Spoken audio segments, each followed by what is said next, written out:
ខ្ញុំសូមអោនកាយក្រាបថ្វាយបង្គំ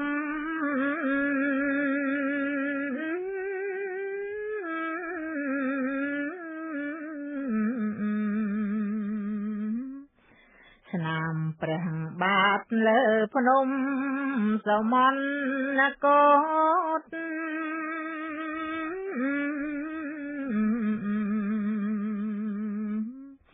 ្ថិតនៅក្នុងប្រទេសសិរីលង្កា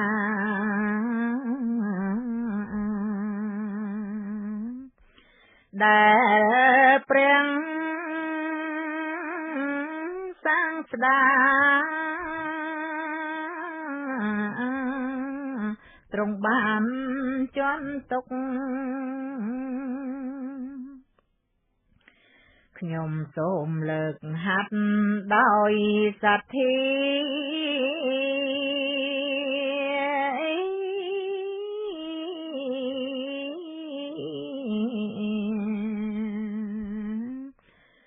គោរពវន្ទាសូម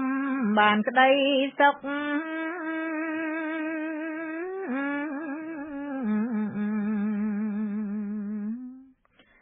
ចាប់ពីថ្ងៃនេះរហូតទៅ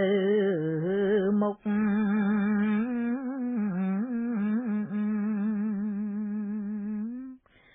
សូមបានបរមសុខផុតទុក្ខគ្រប់កងខ្ញុំសែនជ្រះថ្លាហើយរំភើបណាស់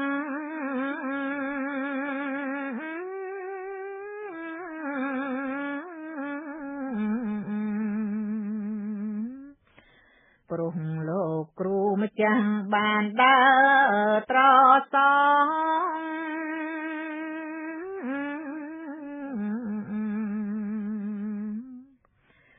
ទៅសិរីលង្កាអង្គចាកន្លងញាតិមិត្តប្អូនបងបានផ្ញើទឹកអប់ព្រះអង្គមេត្តាបាឡោផងដែរ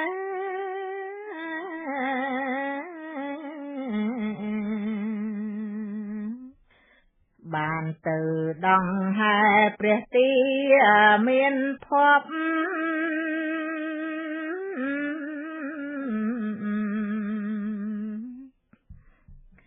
ម្ចាស់គ្រូនិមន្តបានទៅ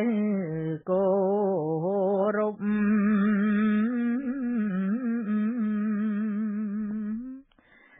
ស្ថានដល់គូគប់គឺចេតិយមាំងខ្ញុំសូមត្រេកអរអនុមោទនា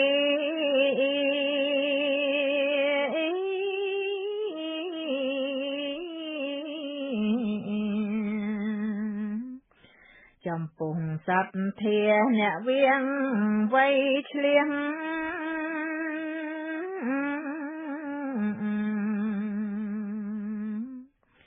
ចំណាយទ្រព្យធនដូចជាប្រាក់មាំង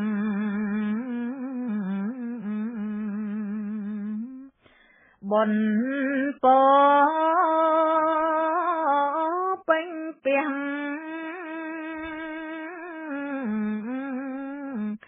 ចេញថ្លៃយន្តហោះខ្ញុំសូមត្រេកអរអនុមោទនា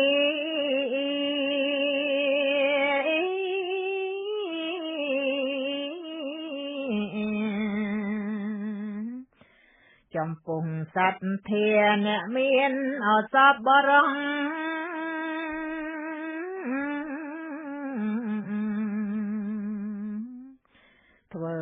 នរក្សាសិលដោយចិត្តស្មោះហើយមិនអាឡងអាឡ័យវត្តដាក់ខ្ញុំសូមត្រេកអរអនុមោទនា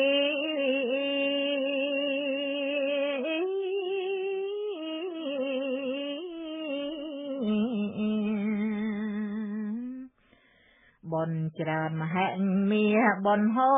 រចូលចាក់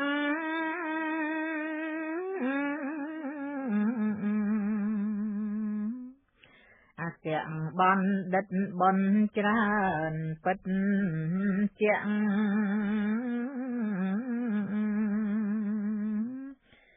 បុណ្យប្រងលោកអ្នកឲ្យភ្ញាក់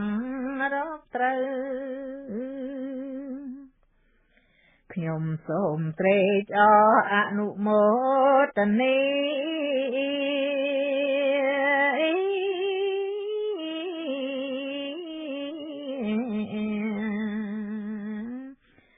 ចំពោះសទ្ធាអង្គសម្ដេចឪ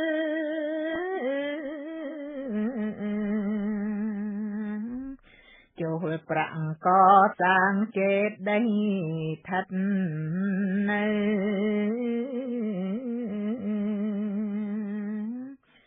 សែនល្អ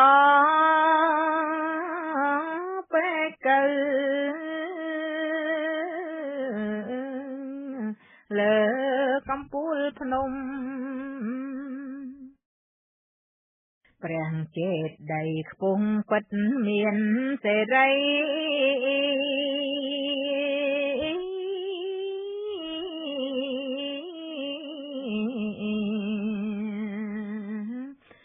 សំនឹងបារមីព្រះពុទ្ធគោតម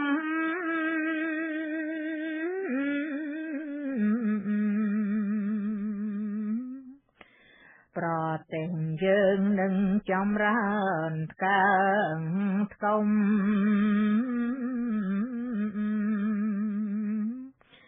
នឹងបានសុខដុមរុងរឿងជាងគេខ្ញុំសូមត្រេកអរអនុមោទនា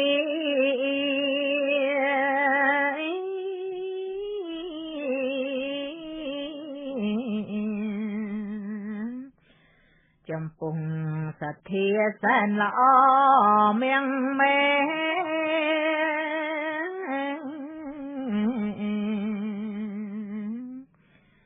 បានសាងចេតិយស្កឹមស្កៃម្លេញទេ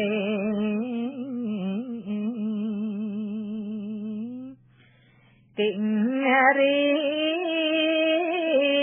រំស្នេហ៍នៅក្បែរវត្តចាំងខ្ញុំសូមត្រេកអរអនុមោទនា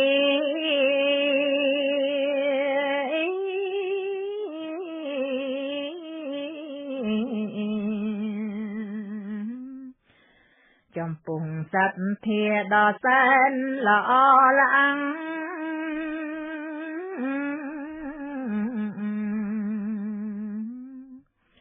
បានសាងចេតិយប្រពៃពិតណាស់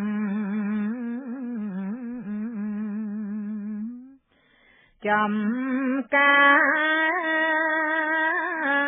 ដងក្រាស់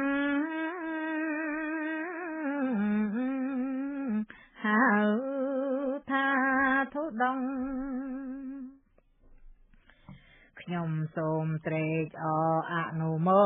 ទនា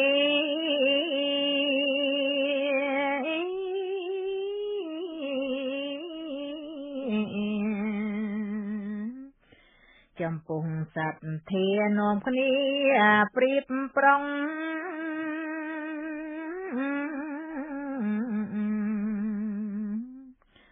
ก่อสร้างเจดีย์โดยกาบจัดจ้องรูมหนึ่งเปรียงสังជាអ្នកដឹកនាំចេតីផុសមួយនៅគល់តតឹង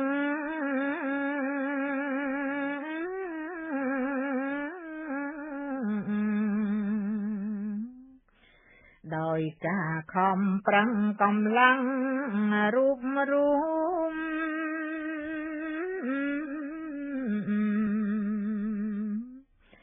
មានទាំងព្រះសង្ឃមានទាំងញាតិញោមនឹងការស៊ូទ្រាំពីព្រះអង្គគ្រូខ្ញុំសូមត្រេកអរអនុមោទនា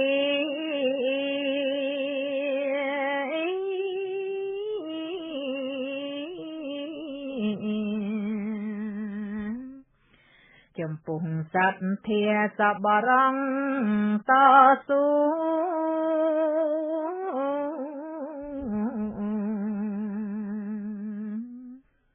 ជួយលើកសាសនាឲ្យនៅបានយូរដូចព្រះសបញ្ញូដែលបានត្រាំងទុក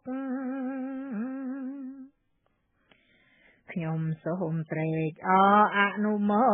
ទនា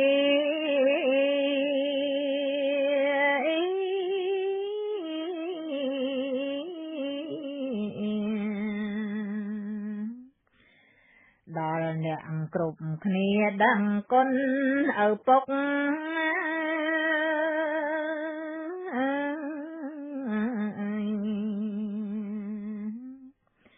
នឹងដឹងគុណម្ដាយទៅយើ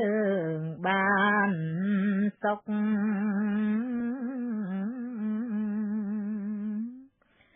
ផុតភ័យចាកទុក្ខពាក្យនេះព្រះផ្ដាំខ្ញុំសូមត្រេកអរអនុមោទនា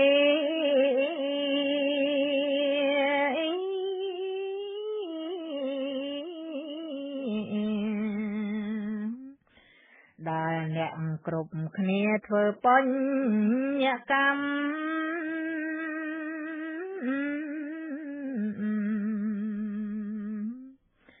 ធ្វើល្អ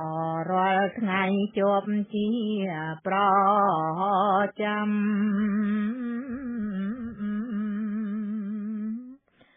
រាល់ខែ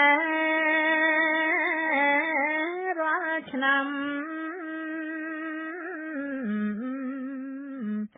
សូមចាំកុំភ្លេចសូមអនុមោទនា